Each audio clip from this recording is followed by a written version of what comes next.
Peranan genetika bagi kehidupan manusia.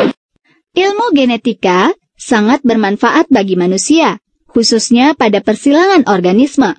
Para ahli tumbuhan dan hewan menggunakan hukum Mendel untuk memperoleh bibit unggul. Bibit unggul adalah bibit tanaman atau hewan yang mempunyai sifat yang unggul atau baik dari tanaman atau hewan sejenis lainnya. Keuntungan mengembangbiakan tanaman dan hewan dengan memperhatikan sifat unggul adalah sebagai berikut. 1. Dapat menghasilkan produk yang bermutu tinggi. Misalnya, A. Menghasilkan produk susu yang bermutu tinggi dari sapi yang merupakan bibit unggul dari hasil penyilangan. B. Daging berkualitas tinggi dari sapi Brahman dengan sapi Shorthorn dan ayam Leghorn dengan Rhode Island. C. Menghasilkan beras yang bermutu tinggi dari padi unggul. Misalnya, padi Kisadan, PB5, PB8, IR22, IR24. D. Buah yang dihasilkan manis dan besar dan pohonnya pendek. 2. Bisa menghemat biaya dan tenaga kerja. Misalnya, teknologi tanaman benih langsung yang disebut TOT tabel.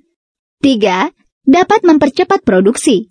Misalnya, padi unggul Mamberamo dan Cibodas yang masa panennya 2 minggu lebih cepat. 4. Tanaman dan hewan akan berumur panjang karena sifat unggulnya yang tahan terhadap penyakit dan iklim. Misalnya, padi VUTW atau varietas unggul tahan wereng dari padi IR64. Lalu, bagaimana cara memperoleh bibit unggul? Bibit unggul dapat diperoleh dengan cara hibridisasi, mutasi gen, serta inseminasi buatan atau kawin suntik.